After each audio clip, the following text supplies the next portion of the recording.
मुझे जानता है। तभी सामने सड़क पर एक बैनर पर दिशा को अपना फोटो दिखाई देता है। ये लो, कंपनी वालों ने यहाँ भी मेरा फोटो लगा दिया।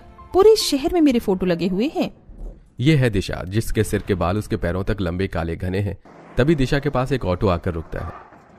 अरे दिशा जी, आप पैदल क्यों जा रही हो? चलिए मैं आपको छोड़ देता हूँ। अरे नहीं नहीं, मैं चली जाऊंगी। अरे हमारे शहर की इतनी फेमस लड़की ऐसी सड़कों पर पैदल जाएगी, अच्छा नहीं लगता। बैठिए, मैं आपको छोड़ देता हूँ।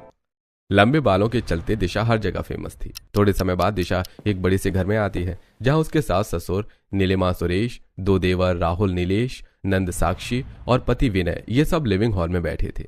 बहू, तुझे आने में इतना समय कैसे लग गया? क्या बताऊं माँ जी, लोगों ने तो परेशान करके रख दिया था मुझे। अब ऑटो वाला ही ले लो। उसे मैं किराए के पैसे दे रही थी तो वो मुझसे पैसे ही नहीं ले रहा था। तुम्हारे इन बालों के कारण तुम इतनी फेमस जो हो चुकी हो। अच्छा सुनो दिशा, एक ऑयल कंपनी का मेल आया है। वो तुम्हें अपनी कंपनी में हेयर मॉडल के रूप में हायर करना चाहते हैं, तो तुम करोगी इस कंपनी के प्रोडक्ट की एडवर्टीजमेंट? हाँ करूंगी ना। दिशा के लंबे बालों के कारण बड़ी बड़ी कंपनी वाले अपने प्रोडक्ट की एडवर्टीजमेंट के लिए दिशा को हमेशा ऑफर्स देते रहते थे। भाभी, अब तो बता दीजिए कि आपके इन बालों का राज क्या है? साक्षी, मेरे लंबे बालों का कोई राज नहीं है। मैं बालों पर ऑयल की सिवा कुछ नहीं लगाती। शाम का समय, दिशा अपने कमरे में आईने के सामने बैठी अपने बालों को संवार रही थी। कितनी सुंदर है ना मेरे बाल, किसी की नजर न लगे मेरे बालों को। दिशा के बाल बचपन से ही काफी लंबे और घने थे।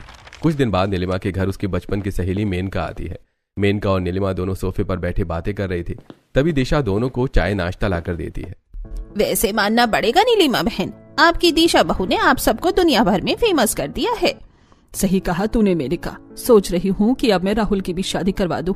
क्या तेरी नजर में है कोई लड़की?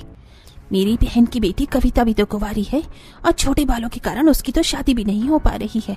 अगर कविता इस घर की बहू बन गई तो उसका तो जीवन ही संवर जाएगा। मेरी नजर में एक लड़की है, मेरी अपनी बहन की बेटी है कविता, जो पास के शहर में ही रहती है। लड़की बहुत ही अच्छी और संस्कारी है, सुंदर है, पढ़ी लिखी है। ये तो बड़ी अच्छी बात है मेनका। तू बात करना फिर अपनी बहन से। दोनों आपस में बातें करने लगते हैं। अगले दिन मेनका अपनी बहन जानकी के घर आती है, जहां जानकी का पति दीपेश, बेटा दीपक और बेटी कविता ये सभी हॉल में बैठे थे। कविता दिखने में बहुत सुंदर है, पर उसके सिर के बाल बहुत छोटे थे। तभी मेनका जानकी और सबको सारी बात बताती है। ये तो बड़ी अच्छी बात है मेनका, पर इस कलमुही के छोटे बालों के कारण कहीं ये रिश्ता भी न टूट जाए। हाँ, कविता के बाल तो कितने छोटे हैं। इसके बालों के कारण अब तक कितने रिश्ते टूट गए इसके। कविता के बाल बचपन से ही काफी छोटे हैं। ऐसा अच्छा रिश्ता बार बार नहीं आएगा। वो लोग काफी अमीर और बड़े लोग हैं और उनकी बहू दिशा तो पूरे शहर में मशहूर है।